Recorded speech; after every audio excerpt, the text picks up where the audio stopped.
What's going on, guys? It's your boy Indigo, and welcome back to the channel. Today's video is going to be a special one because I'm going to be talking about one of my favorite wrestlers of all time, and that's CM Punk. So let's get this started because I don't want to waste your time. Please hit the like button; it helps me out a lot.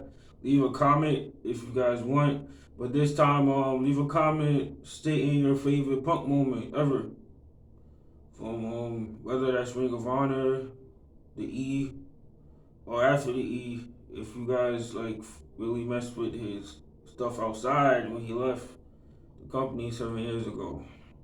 And yeah, let's get this started. Before I begin though, I'm doing this before AEW Rampage. So definitely make sure you guys check out the show tonight because it's going to be historic. There's nothing more I can say other than that. Well, very certain someone, a lot, we are basically anticipating it at this point. So make sure you guys tune in tonight. It's gonna be big. I will be reviewing the show. So stop by back here on the channel tonight for that. And yeah. So Phill Brooks, aka CM Punk. Um I remember watching his DVD a few years ago on the WWE Network. It was really good. I don't know if it's on there now. I haven't checked it out to see if it's there since the move to Peacock, but it should be there if you guys are interested in that as well. Um, I first saw Punk in 05. I think it was 05. Yeah, it was 05. And he was the top guy in the company at that time. He was their world heavyweight champion. He basically did it all at the time. He wanted to challenge himself. His contract was coming up, and he was debating on staying, renewing the contract, or just leaving. So he chose to leave.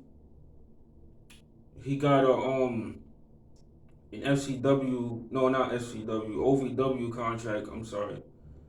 He had gotten an OVW contract for a tryout with WWE. He decided to take it. So he basically parted ways with Ring of Honor, but he was still the champion at the time. So he was just being a professional, honoring the remaining days of his Ring of Honor contract. So he basically turned into a storyline. He called it the Summer of Punk. And it was some great stuff, man. If you didn't watch Ring of Honor back then, you missed out on a lot of stuff. Because a lot of people in WWE right now are Ring of Honor legends, like Joe, Kyle O'Reilly. Um, well, I was about to say Adam Cole, but he's technically a free agent. But you guys get my point.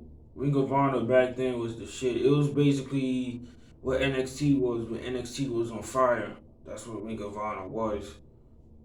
So Punk showed up in Ring of Honor. He had both the like I said, he turned to a storyline. So he had both the Ring of Honor contract and the WWE contract, and he basically did what he said in 2011. He was like, "Yo, I will walk in WWE with this contract, with this title, excuse me, with this title." You know, yeah, that was my start of Punk. Back then, I heard like the CM stand for Chick Magnet. I always laugh when I hear that because people used to call me that. CM, I don't know why, but got some funny friends. um, yeah, that was. I started. Well, I first saw him in '05. He also had a little run in TNA. They paired him up with Mickey James. I don't think you guys know about that as well, but they were apparent at the time. Yeah. So we get to '06. '06. So we get to '06. Well, '05 he went to the E. He was training in the OVW system. They liked him. They called him up. At this time, there was relaunching ECW, which was a failure in itself, and Paul Heyman was in charge of that. He had a lot of influence in that revamp of ECW until they, moved it to the Sci-Fi Network. Paul Heyman just said, "Fuck this shit, I'm out." But before that, he was heavily. This was during the one night stand days. He wanted to bring in Punk as one of the new bright young top stars because Paul Heyman basically he was the main one that gave Punk a shot. Cause Vince and management didn't look at him. They called him a midget and all that other shit. They talk about guys who's not the great Khali size. So the management, Vince and them, they ain't give two shits about Punk. So Paul Heyman gave him a chance after one night stand, and they created the third brand of ECW. They put Punk on there. I know you guys remember December to Dismember. That's one of the worst pay per views ever, in my opinion. That shit was trash, man. And I saw a lot of trash pay per views, especially nowadays with the WWE. Especially nowadays, in the past, I say the past 7 years, there's been some terrible ass pay per views in that company. But December to Dismember is still up there. So the plan was Paul Heyman wanted Punk to be champion. But like I said, Heyman only had so much of influence in the company at that time, especially with the revamp of ECW. So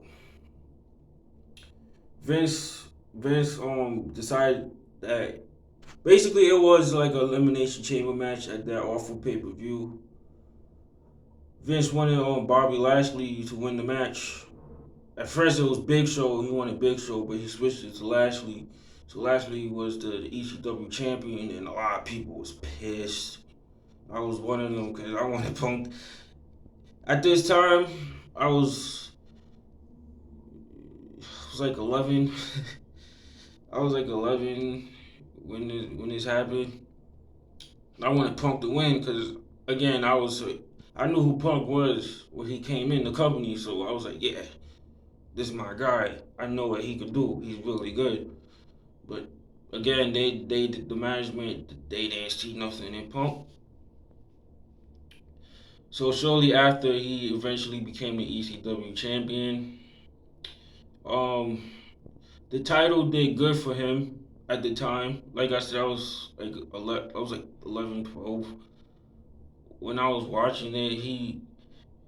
The title helped him a lot because his popularity grew with the title. And sometimes Punk would be like on Raw or SmackDown doing stuff. So when he came there, he got over. He was over.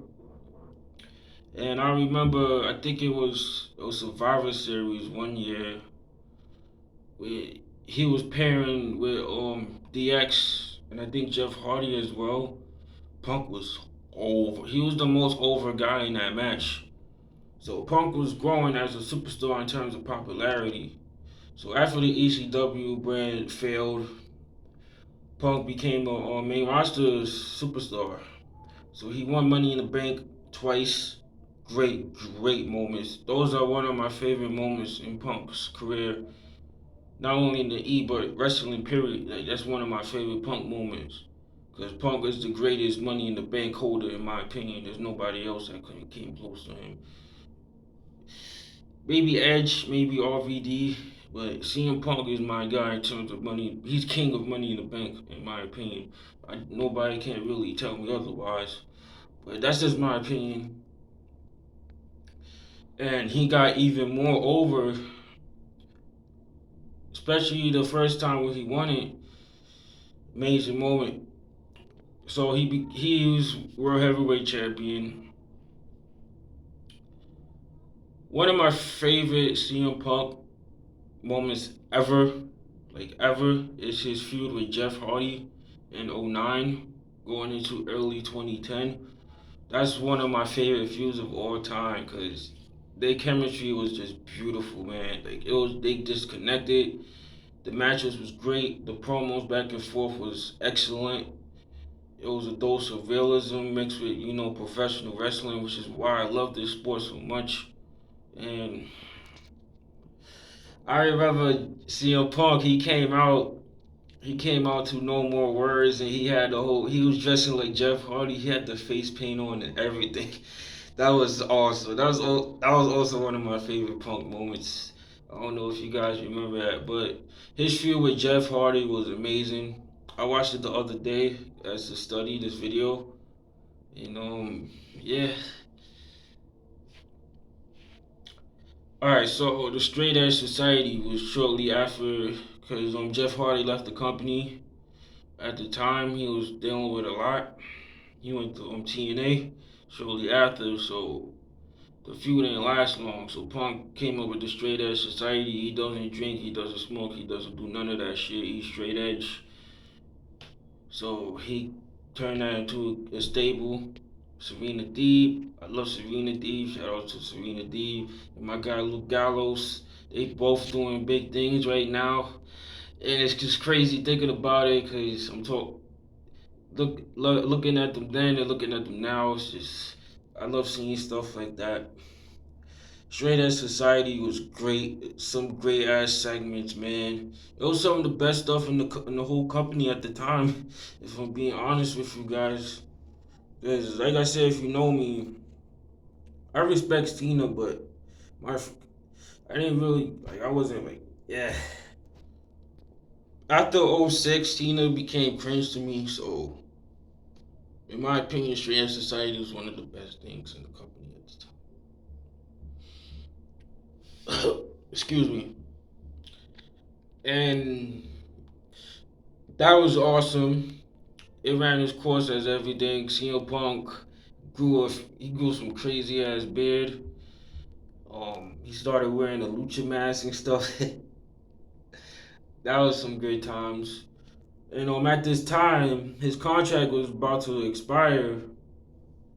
He didn't know if he wanted to stay or go. So this is the start of the summer punk that everybody loves to talk about. Yeah, I get it.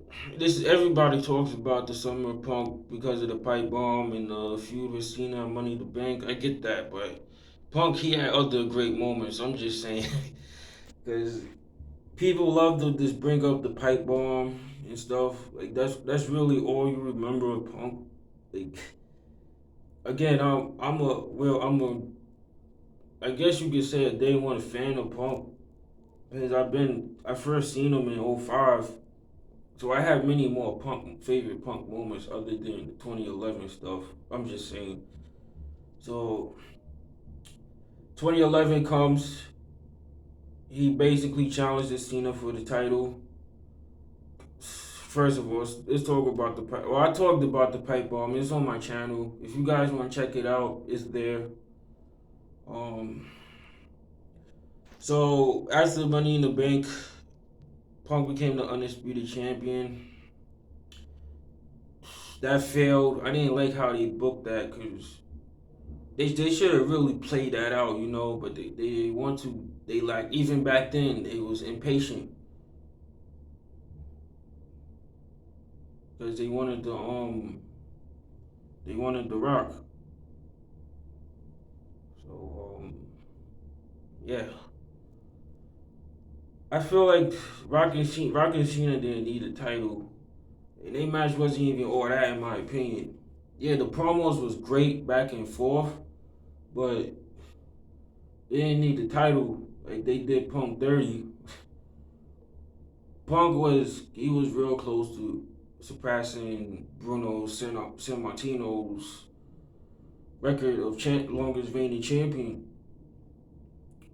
And I wish he did because his run was amazing. They paired him up with Paul Heyman, which was the guy that basically helped him get a foot in the door in the company just by giving him an opportunity. And they just gelled together. I Here's another thing about Punk. Him and Heyman, in terms of, because Paul Heyman guys, in terms of Paul Heyman guys, my favorite pairing besides Brock is CM Punk. Roman now, I could put Roman now on the list because him and Heyman are they carrying the company. They are. There's nobody else outside of my girl Sasha that I care about in that company, except for Walter. Just those three. I don't care about nothing else in that shitty company. But Punk and Heyman was my favorite pairing outside of Heyman and Brock. That was just a match made in heaven. so so after the Summer of Punk had to drop the title to Rock, which I hated. I love The Rock, but he didn't need the title one. He wasn't staying long. And like I said, the match with Cena sucked. Well, the first one was good, but the second one was eh. So Punk should have just been champion. He should have challenged Daniel Bryan at some point at WrestleMania for the title. We all wanted to see it. Idiots, man. But after that, Heyman and Punk broke up. This was when around Brock came back, which was fucking hype. A lot of people was hyped that Brock came back. I was one of them. So this is another favorite feuding moment of mine when Punk feuded with Brock. Brock came back. He basically said, "Yo, I've been watching what you're doing. I let it slide because I wasn't here, but now I'm here, and I was just respecting Paul Heyman. That's why I didn't touch you yet. But now that y'all don't fuck with each other, you getting fucked up." Basically, what Brock said, which led to the fucking beautiful, beautiful SummerSlam match. If you guys forgot about that match, check it out because it's on YouTube right now. I saw it last night. That match was great, man. The feud itself was great. Punk won it. Punk won it. Brock won it. Punk. Like this is legit. They wanted to work with each other. Great match, man. There's nothing more I can say. Just check it out if you guys forgot about that. After that, he feuded with Taker. Another great at WrestleMania. Another great match. WrestleMania 29. Great match. Oh my god, man. Punk should have broke the streak, in my opinion. If they wanted to break the streak the year later, they should have just had Punk do it. Because Punk made sense. The storyline was fucking beautiful. It was great. Yeah. Even Taker, I know Taker wouldn't have mind Punk beating the streak.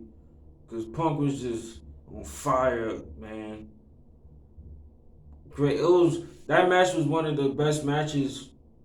Honestly, guys, WrestleMania 20, that was the best match on that card, in my opinion. Because, like I said, Cena and Rock 2 sucked. I'm sorry. I love them both, but that's the truth.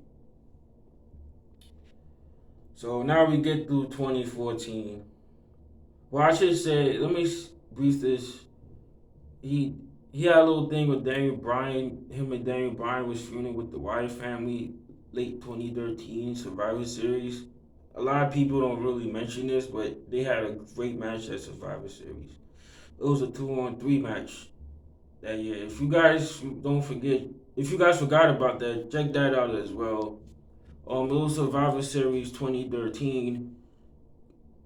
Bryan and Punk was on fire. We love Punk, so it was just great to see him doing something important again.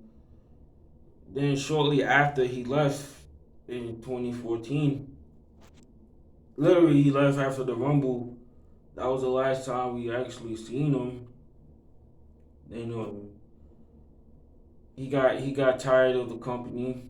He wanted out, and they fired him on his wedding day, which I hate to this day. That makes me look at as soon as I look at Triple H a little funny because of that.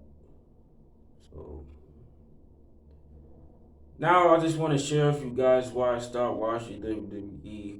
It was because of Punk. When Punk left, there was nobody in that company that I cared about. Only I tuned into the Yes Movement stuff here and there, but that was it. There was nobody else that I cared about in the company. When Punk left, I heard his interview with Cole Cabana, and I just said I'm gonna just stick with the indies until they find somebody new or something good happens. So from 2014 until now, I just been watching the indies. Like I haven't been watching WWE full time since then. I tried to get back into it 2017, but that failed because the product sucked. It still sucks. So CM Punk, I just want to thank you because now I feel so excited again to be a wrestling fan, and tonight is gonna feel like like tonight's gonna feel like I'm 12 again. Just seeing you. Hopefully we see you. You know, but like I said, the companies after 2014, not much happened. And I didn't even want him to come back to WWE after hearing that. So yeah, that's it, guys. I have to go. Thank you guys again. Take care.